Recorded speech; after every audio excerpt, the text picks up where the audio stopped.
हाँ, of course winter season एक important रहेगा एज अ क्लू यहाँ पर देखने के लिए। आपने कहा 90 से 110 के बीच में यहाँ पर कारोबार रह सकता है। काफी सारी चीजें हैं, प्राइस कैप्स की बातें भी की जा रही हैं। ओपेक का जो प्रोडक्शन है अक्टूबर में तो हमने कम देखा ही है, नवंबर में उसमें और भी कटौती की बात की जा रही है। और फिर जो ये सैंक्शंस की बात की जा रही है यूरोपियन यूनियन से 5 दिसंबर को रशिया के ऊपर, ये दो इवेंट्स का कैसे आप प्ले आउट होता हुआ देखते हैं?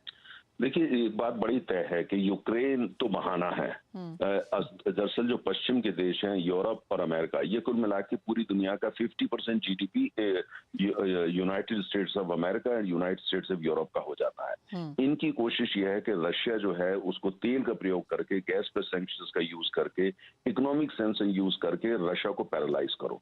उनका ये मानना है कि उन्होंने जो सैंक्शंस रशिया के खिलाफ लगाई, तेल पे खासतौर से और गैस पे, उसका असर हो रहा है। उसकी वजह से जो है रूस जो है यूक्रेन में नरम पड़ रहा है, कई जगह से विड्रॉ कर रहा है और आने वाले दिनों के अंदर हो सकता है वो और जो है कमजोर पड़ जाए।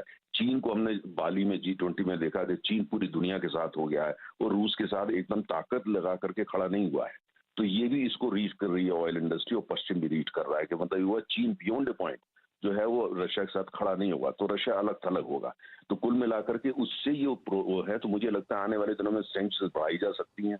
भारत जो रूस से भारी मात्रा में तेल खरीद रहा है, भारत के लिए भी पश्चिम के देश कुछ मुश्किलें पैदा कर सकते हैं, मुश्किल कर सकते हैं भारत के लिए वहां से तेल खरीदना। जैसे कि इंश्योरेंस कंपनीज पर जो डील करें उन पर सैंक्शन लगा दो, टैंकर्स मत मिलने दो, ऐसा कुछ आने वाले दिनों में मिल सकता है। जो नयारा एनर्जी जो भारत में रिफाइनरी है उसकी कुछ सब्सिडीज, उसकी बिजनेसेस, उस पर प्रतिबंध लगा सकते हैं। तो आने वाले दिनों में जो है ये तेल का की राजनीति ज्यादा चलेगी और इसका इम्पैक्ट नेगेटिव कीमतों में होगा। इसीलिए मैंने कहा कि 90 से लेकर 110 का बैंड। हालांकि डिमांड सप्लाई फंडामेंटल के हिसाब से तो तेल $87 से ऊपर होना ही नहीं चाहिए, पर तेल में आपको पता है डिमांड सप्लाई बियॉन्ड पॉइंट, उसकी कोई ज्यादा वजह नहीं होती, अहमियत जो नहीं रहती। पॉलिटिक्स है हमेशा हावी होती है। एब्सोल्युटली, जैसा कहा ही जाता है कि कच्चा तेल 90% पॉलिटिक्स है और 10% पॉलिटिक्स है। शायद डिमांड एंड सप्लाई है, तो क्लियरली वो चीज हमने यहाँ पर होते हुए देखी। नरेंद्र जी, बहुत शुक्रिया साथ जुड़ने के लिए, तमाम फंडामेंटल्स पे बात भी करने के लिए। तो 90 से 110 के बीच में एक रेंज रह सकती है बाकी के इस साल के लिए या नियर टर्म के लिए।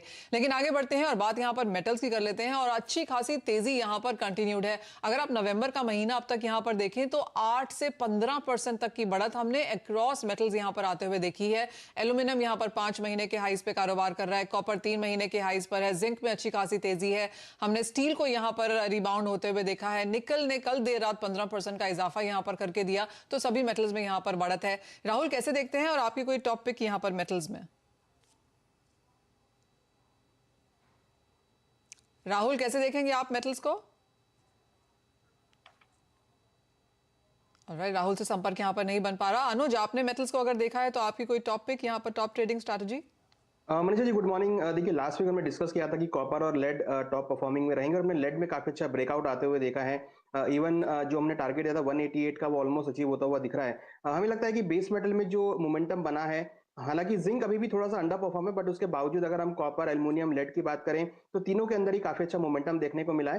तो यहाँ पर कॉपर तो डेफिनेटली टॉपिक में रहेगा ही, जिसमें हमें लगता है कि ऊपर में 707 से लेकर 710 तक के लेवल आपको देखने को मिल सकते हैं। वहीं यहाँ पे लेड मुझे लगता है कि अभी भी आउट परफॉर्म कर सकता है, काफी अच्छा ब्रेकआउट देखने को मिला है। ये भी अपने कॉन्ट्रैक्ट हाई पे ट्रेड करता हुआ दिख रहा है। तो लेड में अभी भी खरीदारी की सलाह रहेगी। हमें लगता है कि जल्दी ही 192 से लेकर 195 तक के लेवल लेड में देखने को मिल सकते हैं। डेफिनेटली एल्युमिनियम भी एक अच्छा परफॉर्म होता हुआ दिख रहा है। 210 के ऊपर प्राइस सस्टेन किए हैं। हमें लगता है कि एल्युमिनियम के अंदर भी ऊपर में 215 216 तक के लेवल देखने को मिल सकते हैं। तो बेस मेटल के अंदर खरीदारी की सलाह रहेगी। अगर आप एलएमई की तरफ जाएं तो एलएमई में सभी बेस मेटल की इन्वेंट्री घटती हुई दिखाई दी है, जो कि इंडिकेट ये कर रही है कि जो स्टॉक है, जो सप्लाई है, वो थोड़ी सी डिस्टर्ब है या फिर सप्लाई काफी कम आती हुई दिख रही है। तो डेफिनेटली प्राइसेस में एक सपोर्ट रहेगा और हमें लगता है कि बेस मेटल इस हफ्ते भी आउट परफॉर्म करते हुए दिखाई देंगे।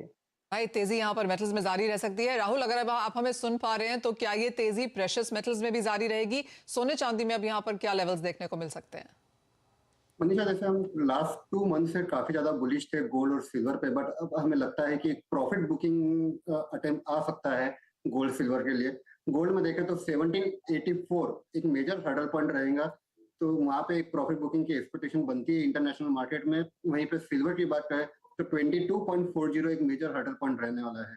हमें लगता है कि एक बार यहाँ से प्रॉफिट बुकिंग के एक्सपेक्टेशन हम एक्सपेक्टेड देखते हैं, और नीचे में हम हमें लगता है कि 1740 गोल्ड में एंड सिल्वर के अंदर 21.50 एंड 21.20 के लेवल देखे जा सकते हैं।